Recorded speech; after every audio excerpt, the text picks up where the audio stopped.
There's an argument in the China policy space in the United States, which is fundamentally, does the United States want to win a competition against China?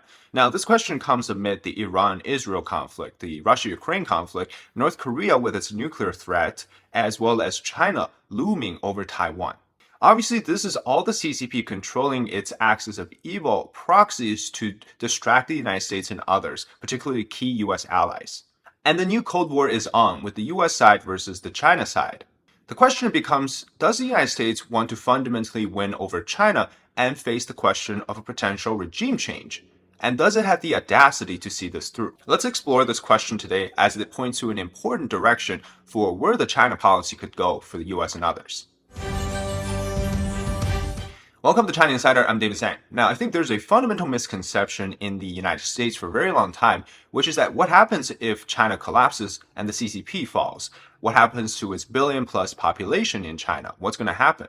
And I think this has been a fundamental misconception because for the longest time since normalizing relationship with Beijing, it's to avoid a full-blown war with China. Much like some of the characteristics of the last Cold War against the Soviet Union, this new Cold War also sparks from the discussion or the interest to minimize a full-scale warfare involving nuclear weapons against a big power like China. Underwriting this is the clear policy from the Biden administration, which says that they will not seek a regime change in Beijing, in that they want to manage the competition, minimize the potential for either side to miscalculate, setting up these so-called barriers or red lines so that people know exactly what they're dealing with.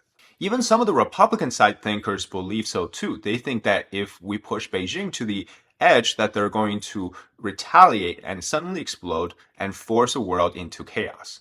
Well, we actually have not seen the evidence of this claim that Beijing will do something. We've actually seen the opposite, which is that if we don't show strength, it has pushed Beijing to allow its proxies to continue to serve as distractions for the United States, namely Russia, Iran, as we've seen more recently, as well as North Korea.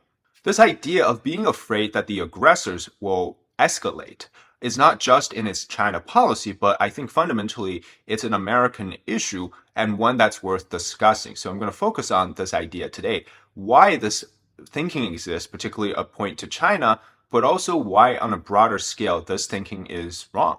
The fact is, you want to create a scenario where you're not engaged in a conflict directly, a hot war, right? Nobody wants to send their sons and daughters into the battlefield to die for. But what's been happening around the world is clearly not that scenario. There's been localized conflicts in the Middle East, in Europe, as well as potentially over Asia. And this is not caused by the United States, but rather on the other side. They are willing to start these localized conflicts in hopes that it's going to deter and to stop the US-led world order. And that's precisely how the Cold Wars were fought. The idea is to avoid a hot one, so let's just do a cold one where we do arms race, we do technology race, space race. But the fundamental idea is that under the banner of the Cold War, you would still win over the other side in a competition. Now, you don't have to openly say this, say that you want to seek a regime change in Beijing, but behind the idea, you still need to make it clear that the focus is to defeat the enemy. But if you mention it as some sort of a management of competition, what you're basically saying is that we're unwilling to seek a scenario in which the US is the victor and the CCP gets defeated. The number one issue with this hesitant approach of managing competition is that you essentially lose the focus on what is important. Now, if you see the focus as being, let's avoid a direct confrontation against China, well, then what you're doing is just kicking the can down the road. But if you do have the preparation in mind that China is potentially out here to defeat us, then it becomes that you must protect what's your core interest. Now, disclaimer here, I'm not saying the Biden administration isn't doing some of that, but I just think the fundamental approach and the understanding in the administration is that they do not want this to escalate, so they simply wanted to manage. Now, you could think of it like this. China and the United States are in a race, this race over who is faster. So it's the competition that they're talking about. But China fundamentally doesn't see it that way. They see it more like a caged fight in which you're allowed to use any tools at your disposal to win over the enemy. In a race, you have the first person, you have the second person, the winner, and you have the runner-up. But in a cage fight, you only have the winner and the loser. And that's how China sees it. They always say that the so-called new Cold War competition is not a zero-sum game, but in reality, what they're playing is a zero-sum game, meaning that there's only winners and losers, there's no in-betweeners. And this is where that cognitive warfare aspect from the CCP comes in, because they've been telling their own people, as well as the people in the West, saying that you cannot let me fall, because if I collapse internally, that is the CCP, then what's going to happen to the billion of people in China? What's going to happen to all these people across such a large country? It's going to it's going to turn chaotic, and the United States has a long-term understanding that they wouldn't let that happen. But the funny thing is, China is one of the perhaps the only country with a history rich enough to know that dynasties and eras come and go. Between each dynasties, the transfer of power from the last emperor to the new emperor, there's battle, there's war, there's death, there's a lot of that too. But fundamentally, over a period of turbulence and turmoil, a new dynasty is born. And that's been the story of how China was able to evolve through its 5,000 years of history. So for the CCP to claim that without the CCP, all the Chinese people will somehow forget how to live, that's an entire lie. Just look at Taiwan. They were successful in transforming from an authoritarian government into a full-fledged democracy. And they were once Chinese people too. They were able to do that. So it shows you that this idea that it's created, somehow Chinese people cannot do democracy or Chinese people cannot live on without the CCP is a false one. So the idea is that because they're scared that somehow confrontation against the CCP will lead to a nuclear war, that they decided to just manage it for the time being. Now, in the last Cold War against the Soviet Union, none of those things happened, right? The so-called chaotic aftermath of the collapse or anything like that. There was a transition to a pseudo-democratic system, which of course now it's up to debate because of Putin. But prior to that, we never saw the chaos of the Russian sort of transformation from the communist system back into a regular system. And so I think they're overthinking the fear aspect of what could happen. And that's why I say they're being played by the CCP that way. But the reality, of course, is that the Chinese people have to stand up and fight against communism.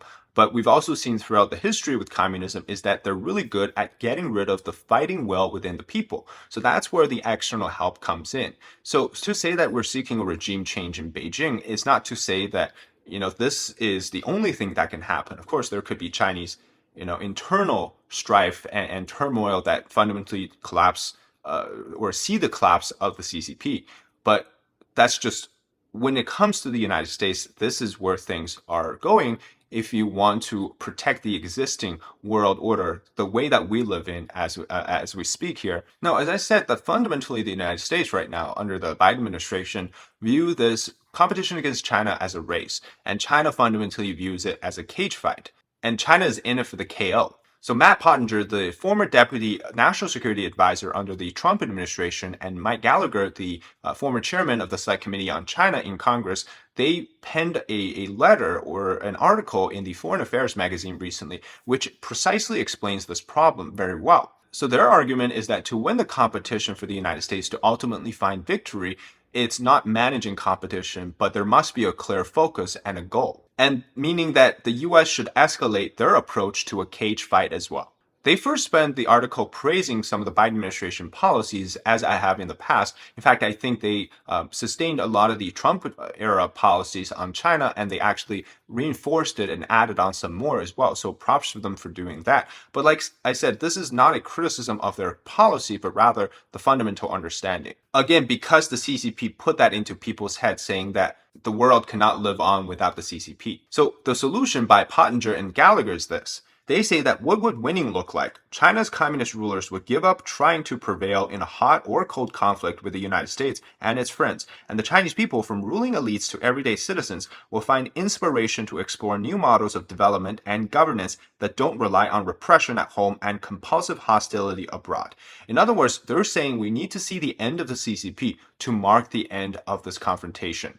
In other words, the US may not be seeking regime change in Beijing. Beijing is already maximizing using its proxies around the world to destroy the US-led world order. Now, the reason I agree with it is this paragraph. Quote, "Yet a Cold War is already being waged against the United States by China's leaders. Rather than denying the existence of this struggle, Washington should own it and win it. Lukewarm statements that pretend as if there is no Cold War perversely court a hot war. They signal complacency to the American people. Victory requires openly admitting that a totalitarian regime that commits genocide, fuels conflict, and threatens war will never be a reliable partner, like the discredited detente policy that Washington adopted in the 1970s to deal with the Soviet Union. The current approach will eat little cooperation from Chinese leaders while fortifying their conviction that they can destabilize the world with impunity. Now, they mentioned detente here, which is a policy that was first introduced in the Nixon era against the Soviet Union to ease the geopolitical tension. Later on, of course, we saw Reagan doing similar stuff with Gorbachev. But here's the fundamental difference. The leadership in Beijing, Xi Jinping, they're not interested in this. They understand that if you, again, seek to appease them in the ways of easing geopolitical tension, it only gives them breathing room, which is what they want right now, given the fact that the Chinese economy is doing so badly. They need time. They need to buy time so that they can prepare for the invasion over Taiwan. So kicking the can down the road doesn't work this time. And few people really understand China, in my view, as Matt Pottinger and Gallagher do. And so, really, in my opinion, what they're saying here is a very important point to understand, which is that we're not talking about wanting to get into conflict, but you need to maximize the focus and where your intention is to stop the other, in this case, the CCP, from eventually destroying the way of life that we're known to because they're given more time, because we're unwilling to stop them right now. Let's take a look at the recent Iranian attack on Israel and the Israel potential retaliation. Now, this is from The Atlantic yesterday, written by Elliot Cohen, who is a writer for the magazine. And he says here that a second and deeper answer, however, is Iran's entry into a coalition, not an alliance, with Russia, China, and North Korea. Iran now plays an important role in Russia's war in Ukraine. Iranian drones fly every night at Ukrainian cities, revealing and stressing Ukrainian air defenses to pave the way for Russian cruise and ballistic missiles. Iran has reportedly helped with the construction of Russian factories to manufacture the drones, presumably in exchange for Russian assistance on other fronts. Now, who is behind Iran? It's China. They have some of the closest partnerships where China is funding Iran's proxy warfares in the Middle East. So we know that China is behind the axis of evil consisting of Russia, Iran, and North Korea. And so all lines are basically pointing to the CCP, using these countries to usurp the way that we know, which is the rules-based international order that was built after World War II.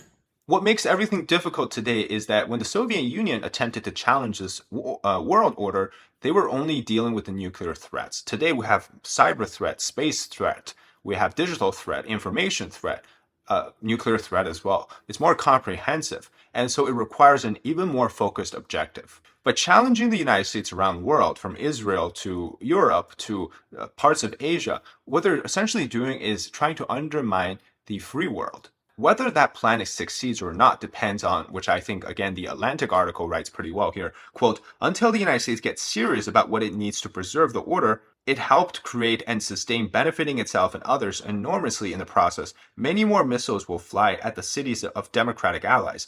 It is cold comfort that others will pay the price in blood long before Americans do, but sooner or later we will as well. Now, the bottom line here is not calling for them to, providing massive amount of money to fund Ukraine or to directly involve American forces into the Middle East, but it's the resolve and the willingness to do something where the focus is that you ultimately stop the aggressors. And I think that's what's lacking in Washington right now.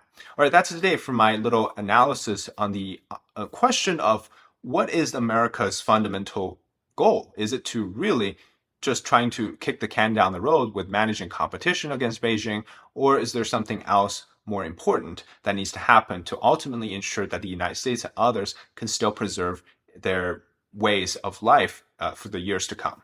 All right, if you enjoy the content, leave a like, comment below your thoughts, and subscribe to our channel. Until next time, bye-bye.